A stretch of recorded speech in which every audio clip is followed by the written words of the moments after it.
Oh, all this Corona. All right, Here we are. recording. We're recording. Okay. Here we go. In 3, 2, 1. Action. Hey, Hello. Huw, how's it going? Shawn, how are we doing? You good? Yeah, good. I love that we counted that one down, and it was very not smooth. It was seamless. I was going to say it was. We were talking over each other. I gave us a countdown, so we were ready, and I think we just need to do better in the future. Yeah, but check the enthusiasm. That was up several notches. Enthusiasm's up. By the way, I'm feeling a lot better this week. I rewatched our hazards, and I could just hear it in my voice, like how nasally I was, and some of my answers were quite short. I wasn't feeling 100% last week, but I'm back on it this week, Shawn. Whilst I have gained in energy and health, I can see you are hatless for the first one. So I'm interested to see what our 9 subscribers think of that. I know. I remember. Well, you were talking earlier. We were talking about this earlier this week that you were watching a Tim Ferriss podcast, and Hugh Jackman was on, and Hugh Jackman said he was a big fan. And I was just thinking, how many celebrities follow us out of the 9? Or how many of those are celebrities? Most. I would think it's an exclusive at least group. 6. Yeah, at least 6. That's counting the 2 subscribers you and I account for. We account for 2. So there's one. So there's one non-subscriber that's not famous. And I've also been checking daily, Shawn. No, that's an exaggeration. I've been checking weekly for that 10th subscriber.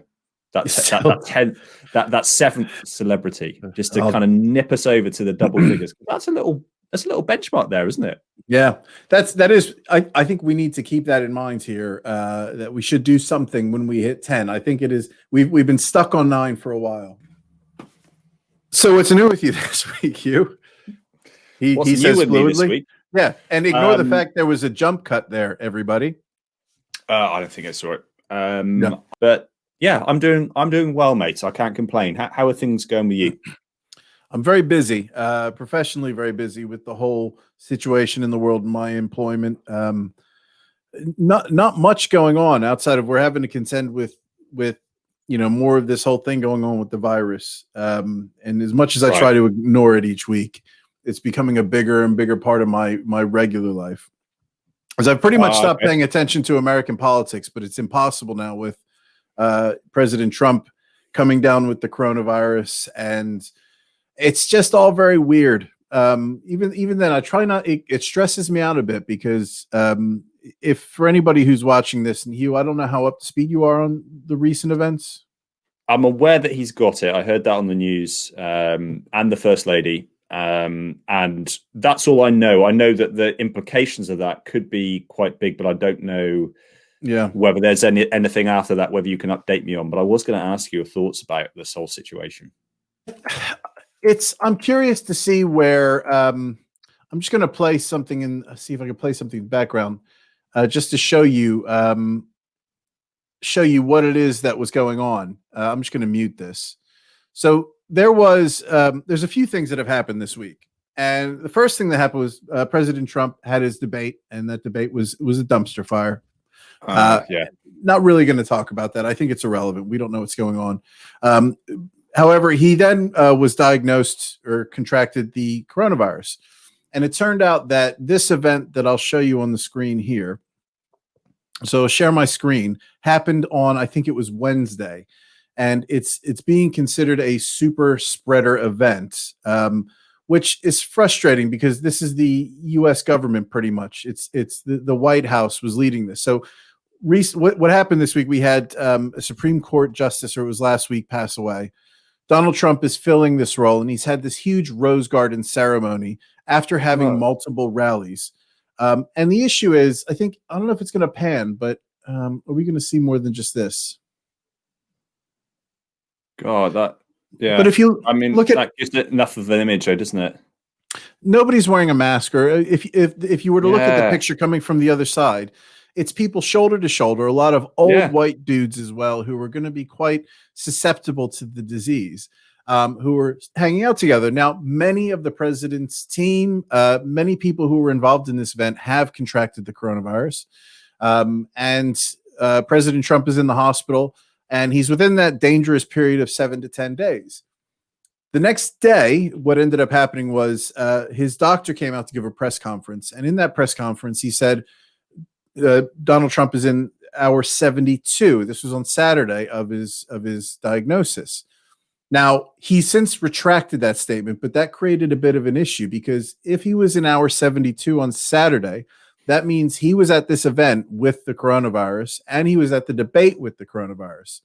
Now, the next night at the debate, this is why people were questioning whether that's reality or not. The next night at the debate, he showed up late, and his entourage, his family, his press secretary showed up too late to get tested. Everybody in the debate hall was tested for coronavirus, except for Trump and his.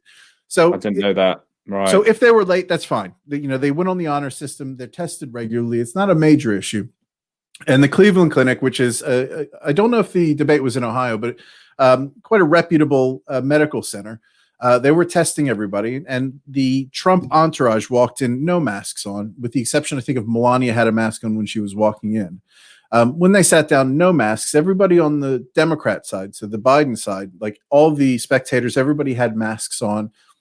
A lot of people and the entire entourage in the Trump team didn't have masks on. Somebody from the Cleveland Clinic approached them before the debate to offer them masks, and they declined masks. In this situation, this is before the diagnosis.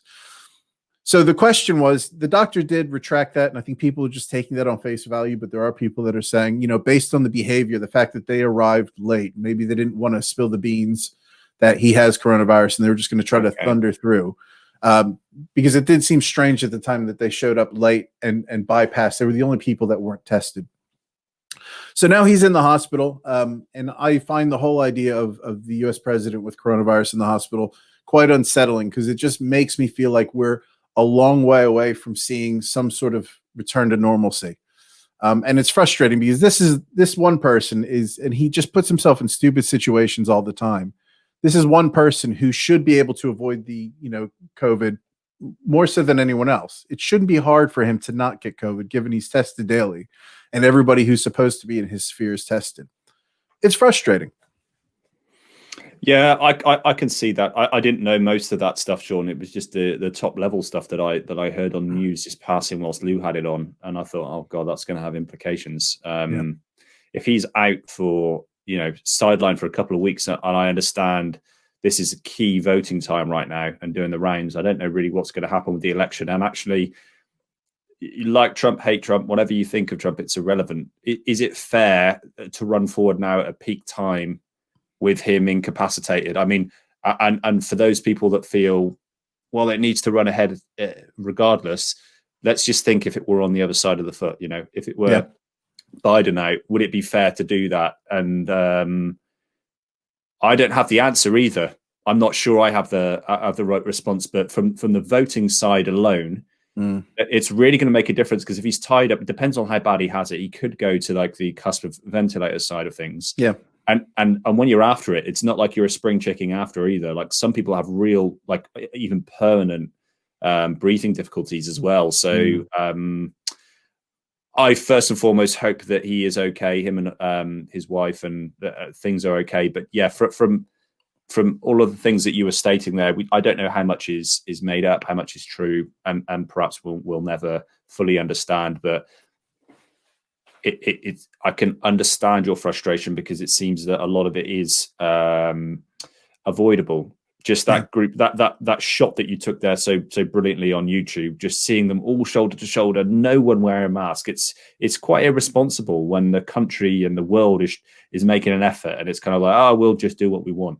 It just sounds, it's just such a poor, it's such a poor message. And I'm trying to think of the word of the opposite of integrity. Integrity is standing out and then, living by your actions and leading by example. And it's just the opposite of that. So it's ignorance, negligence. It's all those. All of the above. Yeah. Where I see this going, it's if I were to predict 4 years ago how frustrating and annoying this 4 years of a presidency would be, I wasn't that involved in politics before this, and now I'm very aware of what's going on. And this situation is going to be, I think, ultimately one of the most annoying things that has happened in politics, as far as I'm concerned. Because I don't see many good outcomes here. So the first thing that happened last week was the Supreme Court Justice, RGB, was it Ruth Bader? So RBG passing away, who was quite an iconic figure. And she was supposed to be one of those people that is preventing the Supreme Court from overturning Roe v. Wade, which would potentially ban abortion. So right now you can get an abortion if you want in every state in America. It's not illegal federally. And the view for a lot of people who believe that, and I have no problem with people believing abortion is murdering babies. I mean, I'm not going to get into that discussion. I don't think that is a point of view that is unjust or somebody just, taking a side or not. I think they genuinely believe they're saving babies. And the first thing that's annoying is President Trump is, in my view, just not capable to do the job. And people are going to vote for him because they want that Republican in place to fill that Supreme Court nomination with another right-wing person who's going to overturn abortion. Now, Pete, you can have your opinion on abortion. I think that the view of whether you're killing babies or not, when we refer to abortion, is very much a subjective thing from person to person. Science can't say what's what. I think it's going to be down to personal preference. And what makes it a difficult argument is one side thinks they're stopping murder. And that's a difficult conversation to have. However, I don't like the fact that the government, the national government, would have a play in this. I think it's something that should be down to state and local governments. So that's the first thing that's annoying me, that is at play. And that right. President Trump, being a self-proclaimed right-wing Christian, people are going to vote for him even if they don't like him, just so that they can keep those sort of right-wing values in the government. And then the other thing that's going to be annoying is I'm going off on one here. The other thing that's at play here is the fact that he should come back okay. Now, he's still in a very dangerous place for his makeup. He's obese, he's older, he's not in great health, despite what people say. He probably isn't in great health. And he is in a position now where he's at the hospital, he's having trouble breathing. And in that first 7 to 10 days is where it could go in any direction.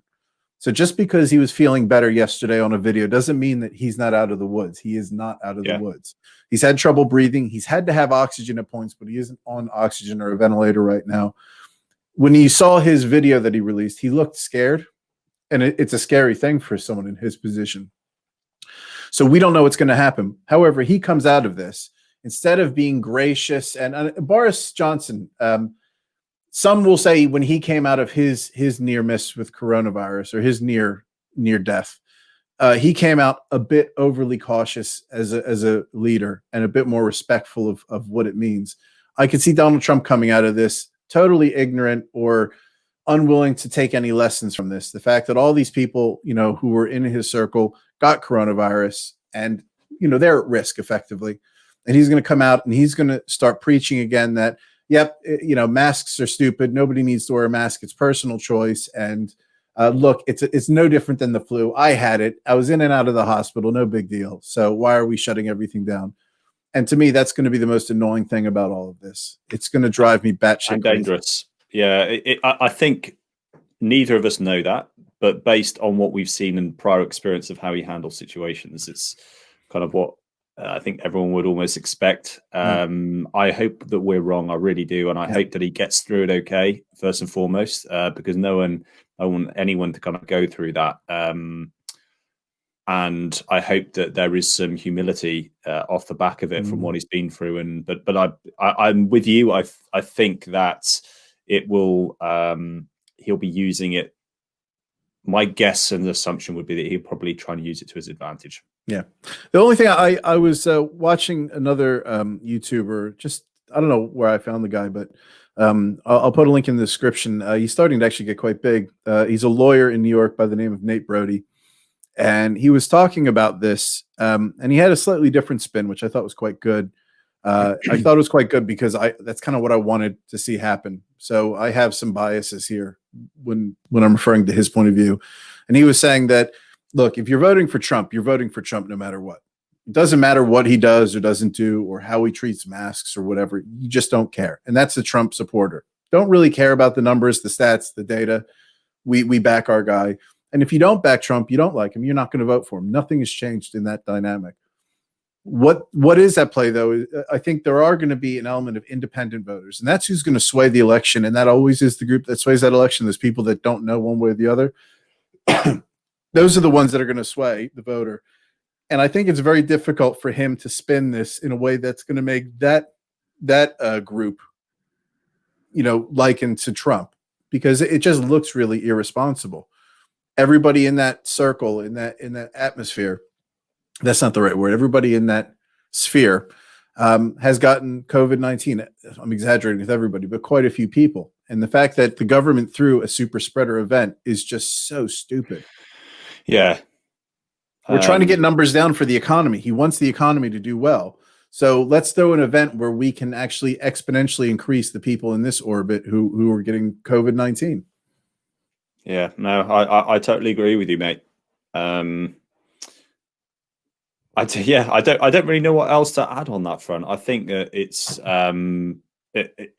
irresponsible, and I hope that he's humble off the back of this. So I think that's what's going to make it worse, is that this was avoidable. Yeah.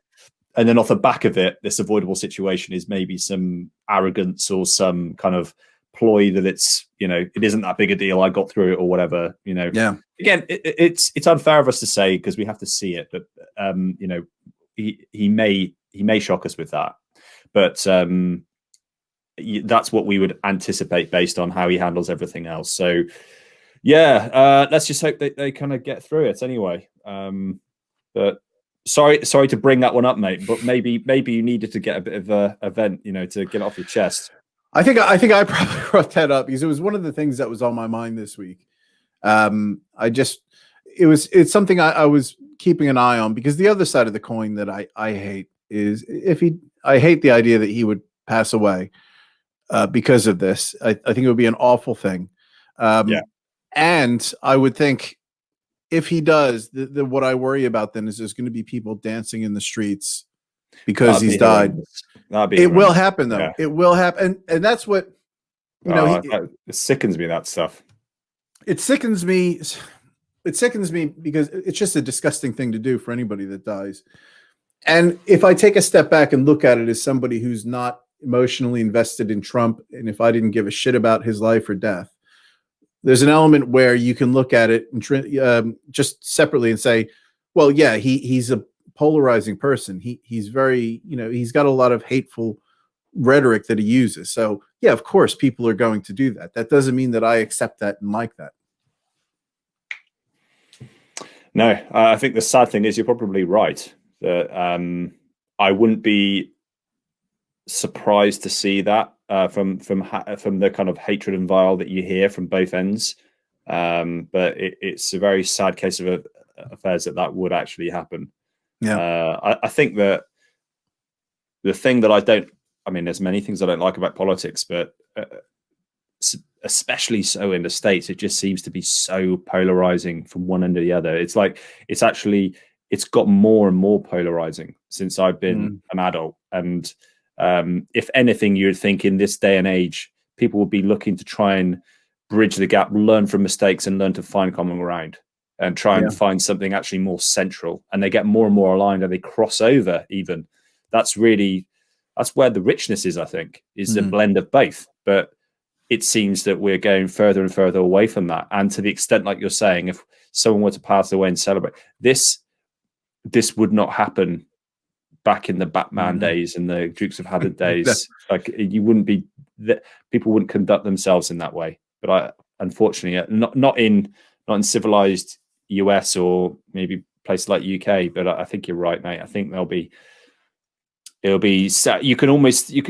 kind of play it in your head. You can see it now. Like maybe if anything were to happen, and then some celebrations, and then some people cheering and laughing that on, and then other people going, "Come on, you shouldn't be doing it." And then it's just like more hate and vile. And yeah, I just hope he pulls through, regardless of where I'm at from a political standpoint. I just don't want to see anyone go out like that.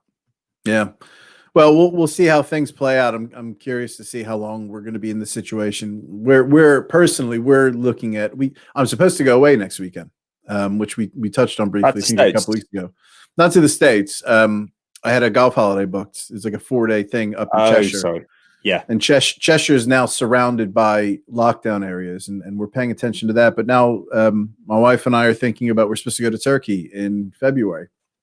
And we're thinking about changing our plans now, simply because we don't want to go to an all-inclusive holiday in Turkey, and it's not going to be what we want it to be, because there's still going to be some restrictions in place. And actually, this was an interesting thing. Did you this morning? Did you hear about what was it? Was it Spain? No, what country was it that they pretty much put the kibosh on in the last 24 hours? I haven't heard it anyway, mate. No.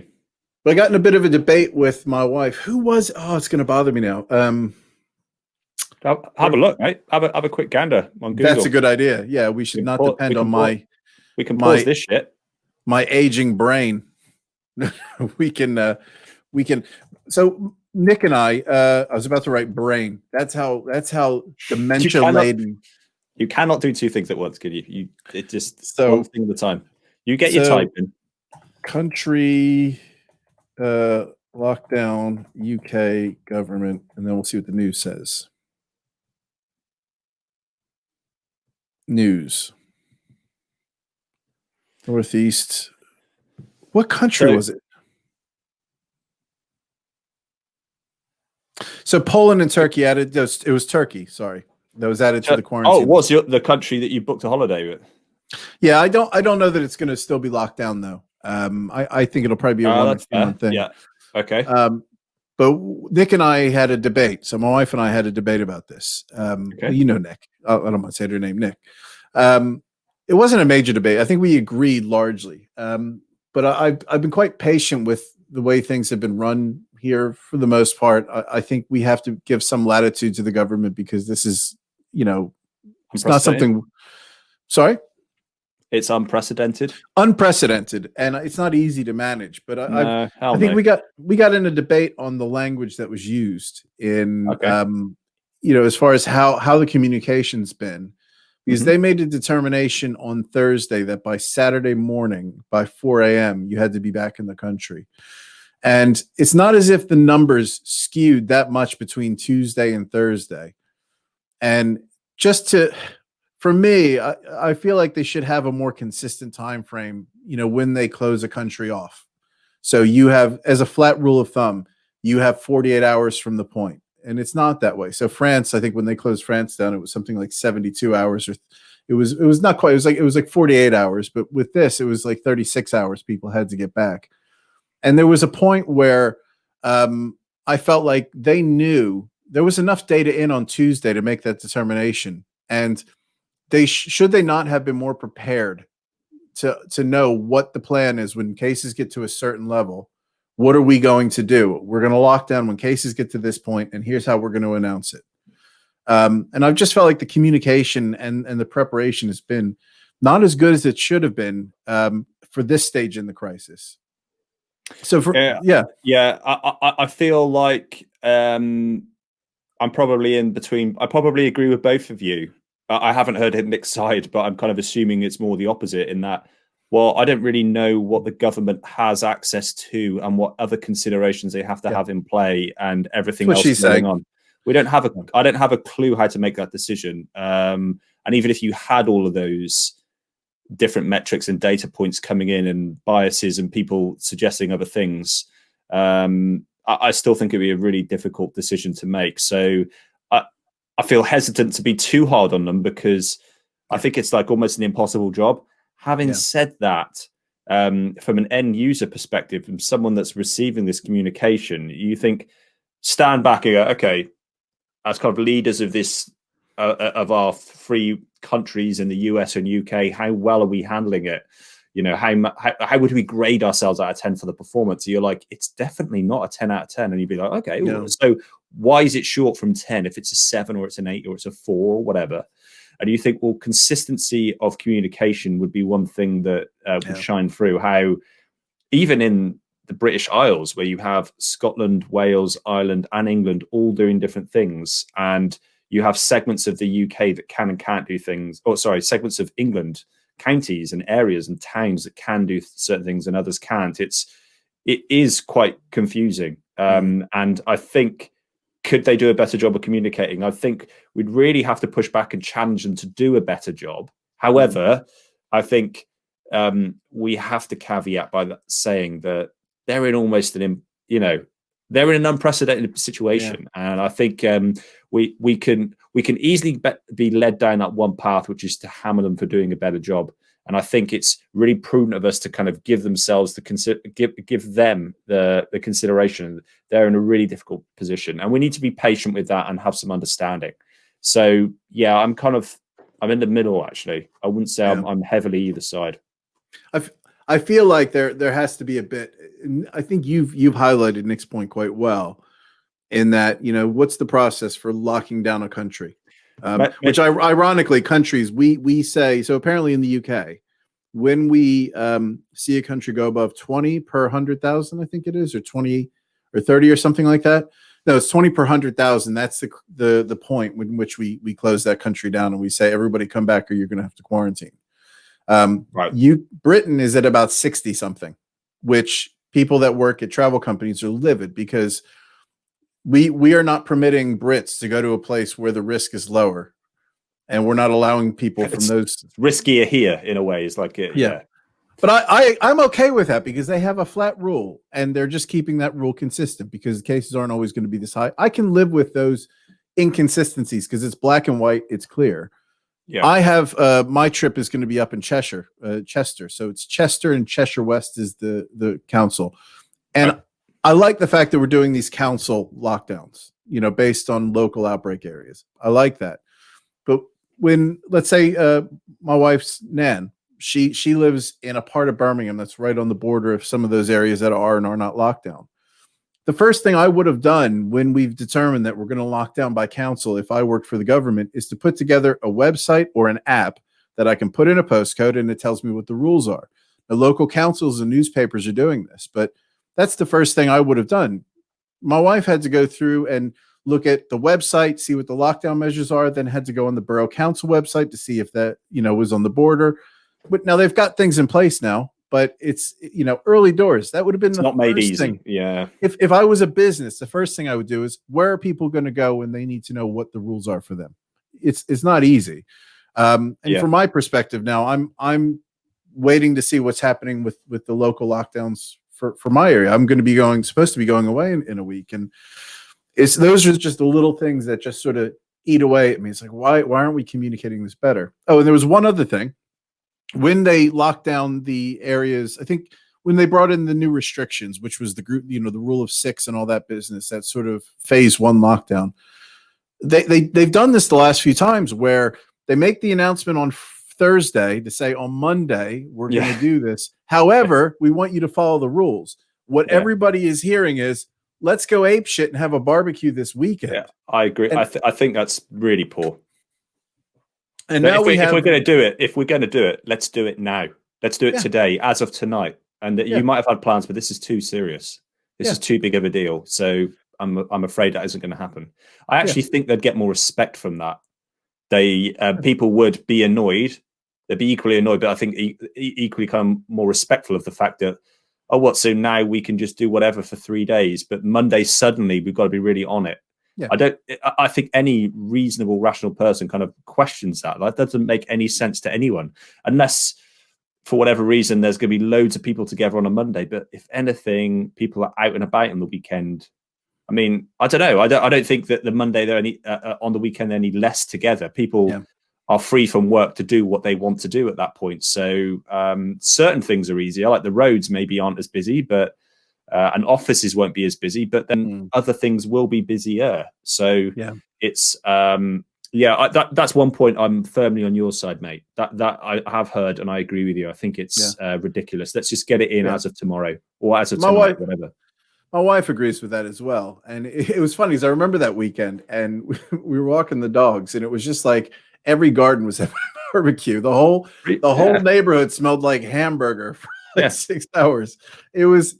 I mean, it's funny. I think they would have been better off just not saying this is what we're thinking of doing on the Thursday. I reckon there would have been less people rushing to get together last minute before they said, look, you can't go to your nan's house and sit inside. I would have rather just said Monday, okay, by the end of today, this is what's happening. I think they need to give some preparation, though. I don't know. You may have even told me this. I don't know, or it might. I can't remember who said this. So I'll just say it. But when the original lockdown came out, and I think they gave 3 weeks initially, in the rumor mill, I believe that I knew someone that knows someone that someone, one of those kind of tenuous links that the police, I think they were kind of recommending to go out with just the 3 weeks. They knew it was always going to be 6 weeks, but they didn't want to induce panic and the kind of mental health aspects of being locked down for 6 weeks. It'd be easier to go out with 3, break that, then they've already done half, and then we'll go out for another 3, and they've already done it. So it's going to be hard, but it won't be as hard as the bridge of trying to get over 6 from the start. So I don't know if there's that impact. They're saying, look, we're going to go hard again, and we understand, and we know that you're going to let loose, and actually that's okay for a little bit because we're going to be firm for a longer period of time, and we just want to give you some leeway, and just to try and ease you into it. Like basically they're going as fast as the slowest person in the group type of thing. But for those of us that are up to speed, which is basically most of the public, you're kind of like, what's the point in giving us let's just get on. If we stop dicking around with these half measures and we're stretching it out for 10 months, why can't we just do it?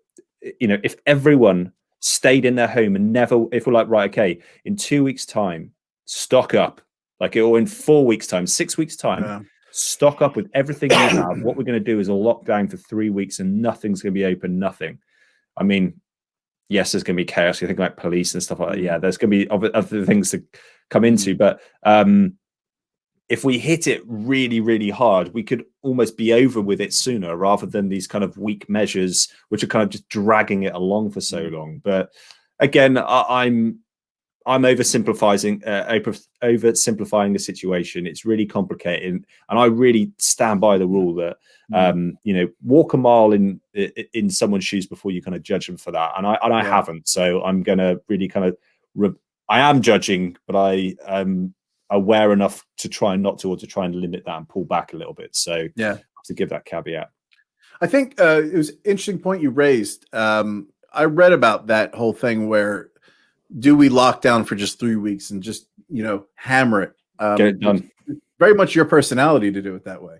But the things I was reading about it, this is not something that's going to just be a spike and it's going away. There was a scientist, I think it was, he was based out of Cambridge. He was an epidemiologist, and he was saying, look, if we did that, it's just going to come back again, because it's not as if, the spike is down, the virus is gone.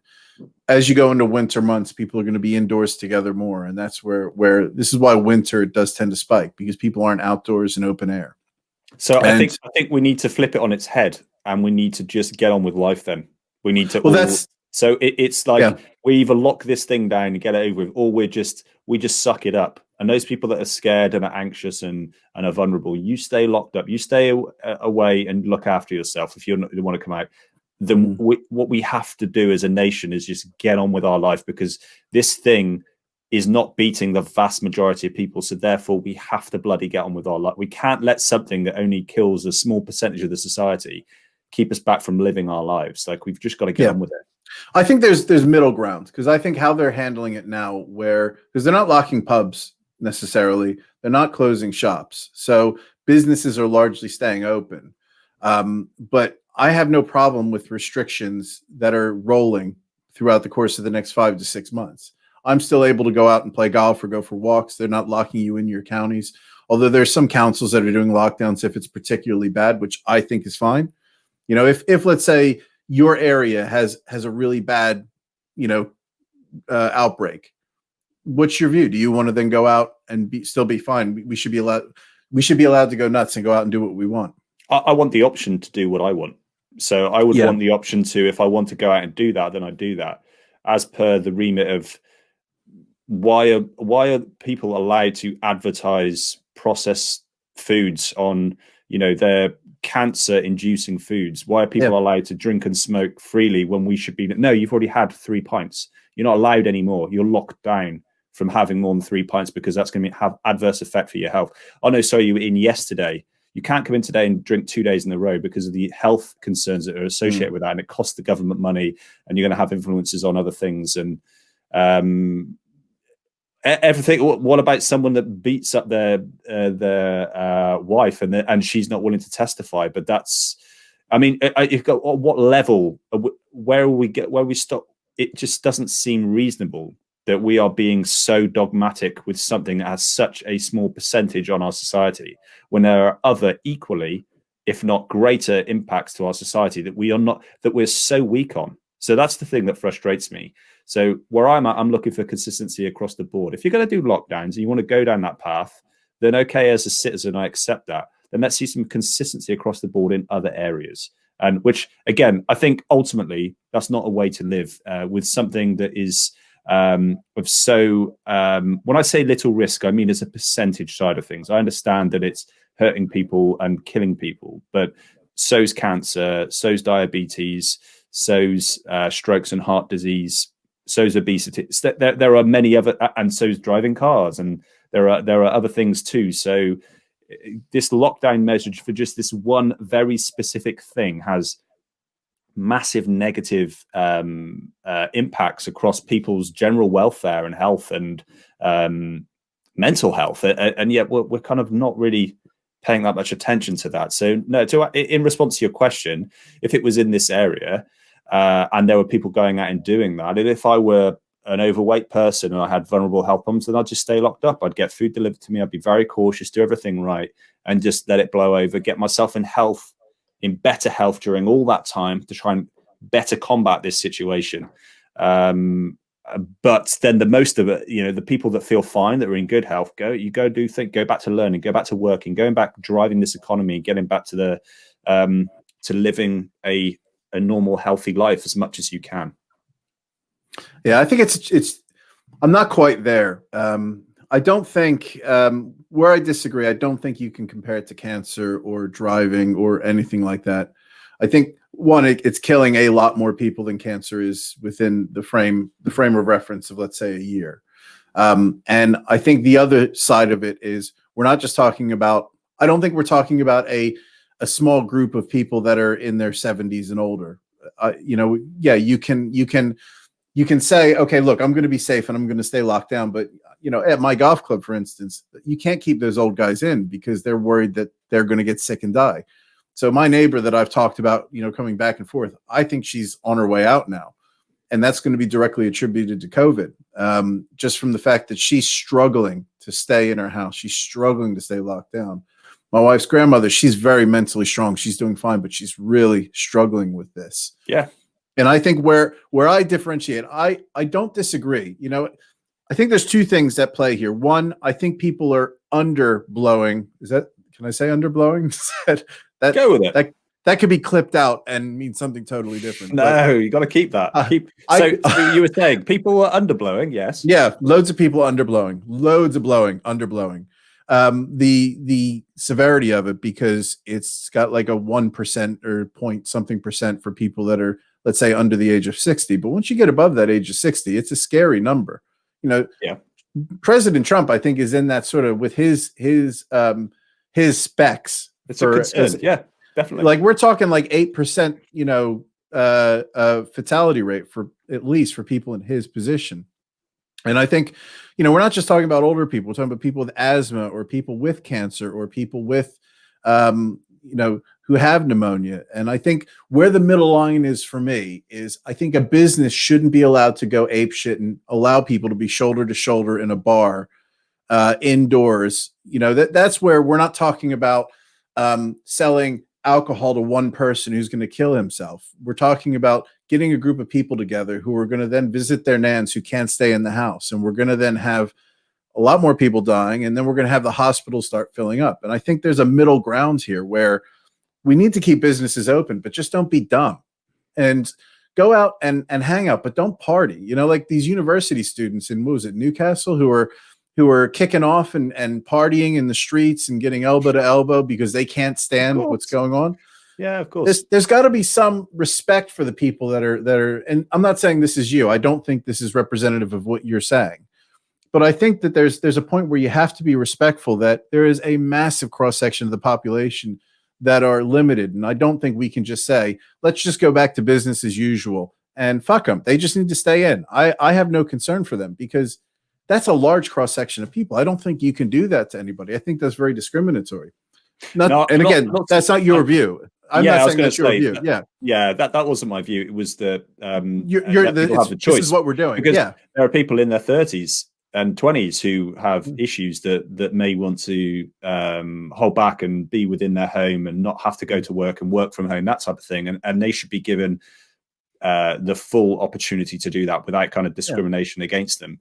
However, again, the vast majority of people are okay. So I think my argument was a little bit exaggerated, a little bit kind of there's emotion in there because I feel the frustration, because I think my point really remains that I want to expedite this process. I want to speed things up because what you said, again, based on that epidemiologist being correct, and kind of following that up myself would be, if this is something that's just going to come back and there's new strains and new issues to contend with. So you had the first kind of batch of COVID. This is a slightly deviated version, and I've heard that's not alone. I've heard someone else going to state the same thing, that's bound to happen. Then we have to strive to kind of move back quicker than what we're doing, I believe. And we have to put other measures in place. And what the president did and holding that kind of parade is really frustrating when you got people making the effort doing it, and that's kind of like it's just poo-pooing the whole efforts that people are making. So we need to show and display integrity and do what we can to be mindful whilst we're going through this process. But I'm just a little frustrated because I'm hugely fortunate in what I do, and I can work from home, and my life is largely unimpacted by it. My other half's a nurse, so that makes that they're in demand if anything.